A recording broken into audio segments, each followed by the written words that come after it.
Сайн байцгаана уу бүгдээрэнд нь өнөөдрийн мэндийг хүргэе. Amaze Time podcast-ийн шуудан ирлийн шинэхэн дугаар ороход бэлэн болоод байна. Халгаатаахан 40 нас минь. Амьдралын төлөө туушиндаж зүтгэсээр байтал нэг мэдсэн 40 насны босгон дээр ирчихсэн байна. Цаг хугацаа нисэх мэт нисэгч гэж харав хадал өнгөрч хэд хурч яваагаа мэдэж байсан ч харин ухаараагүй бололтой.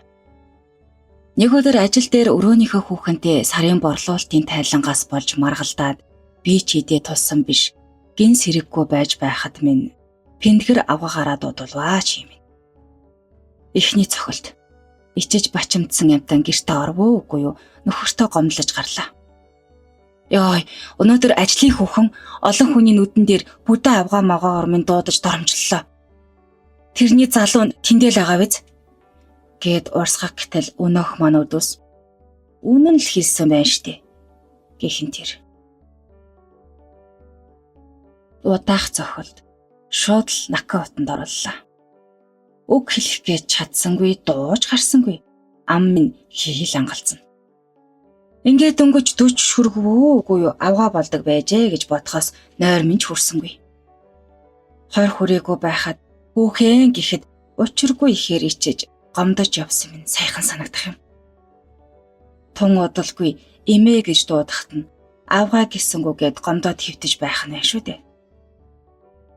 Дөрвөлжин хаанад өжирсэн нөхөр 4 хүүхдийн хооронд дүүсэн нэг л сайхан ижима болчихжээ дээ. Уул нэр маань оюун мал та.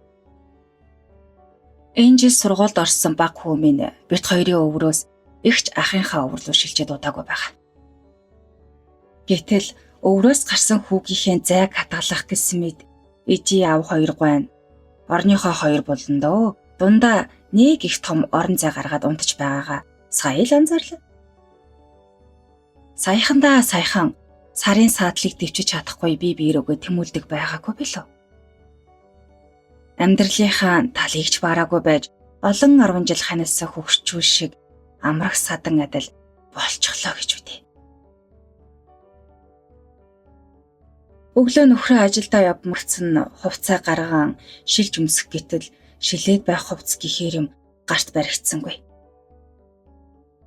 Хатуухан хэлэхэд гар толгойн нүх гаргасан энгийн тааруулаад машинц нэг хэвийн энгийнээс энгийн шууданууд тол руугаа гүйлээ.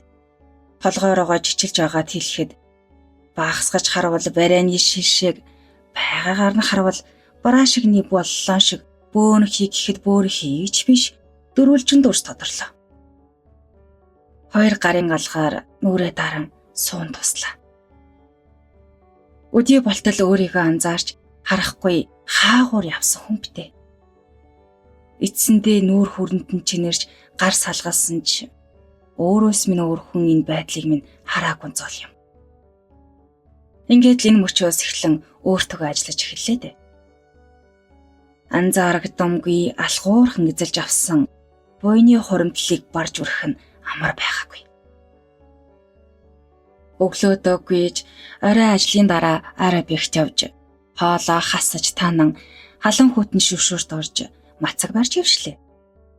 За тэгээд жимсээр хоолоо орлуулсан биш гар хөлийн шүрмэс зэрэг татаж чангараад ёолж явахлахад нөхөр маань "Гүй чи ингэж байж манарч унаж хөгөө чирвдээ. Ха? Хиндээ сайхан харагдах гээд хинхэглээд байгаа юм. Одоо чи бит хоёрыг ер нь хин тооховтой гэдг юм байна." Дотроо бодлоо. Бүр ингэж хэлүүлэхтэй тулсан юм биз дээ.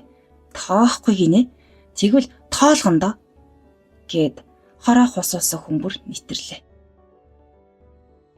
Оролдлого сайд оройдно гэж хожимдсан ч гэсэн хичээл зүтгэлийн үр дүн өөрт болон өрөөл бусдад анзаарагдаж эхэллээ шүү. Хувцсны резюмер 50-52-оос 48-46 дээр тогтлоо. Хэв маягч гарч өглөө. Олон хүний "Хөөх, ямар гоё болоо вэ? Яг л жаахан охин шиг болчихж. Өө ихчээ, та юу хэрэглээд байгаа? Залуу жаад л. Арай залуухан нуу замагта болцсон юм биш ээ" гэх урмын үгсээр чихээ мэлалган хөөрч бас нөхрийн хорон уганд шаарлахсан би хөнхөн сэвж эхлэв. За тэгээд байгууллагынхаа өөрөөсөө хэдэн насаар дүү залуугийн дурлал хайрын халуун дулаан уган дээр өртөөсөн би гэдэг хүн утаснаас салхаа байж хайрын захиа нисгсэн халуун хүн болвоо. Хаа нэг өрөөнийхэн төгөө шүү. Хоёлохнаа биш. Түүнтэй уулзан дар шимж орон гэртээ ороодж очдөг болов. Нөхөр бид хоёр нэг нэгнийхээ утсыг шалгаж хардаж хянаад байдаггүй хоёр л давг нь. Яг нэг нэгний хардаж харамлахгүй бүр нэг дүрдээ орчихсон гэх үү те.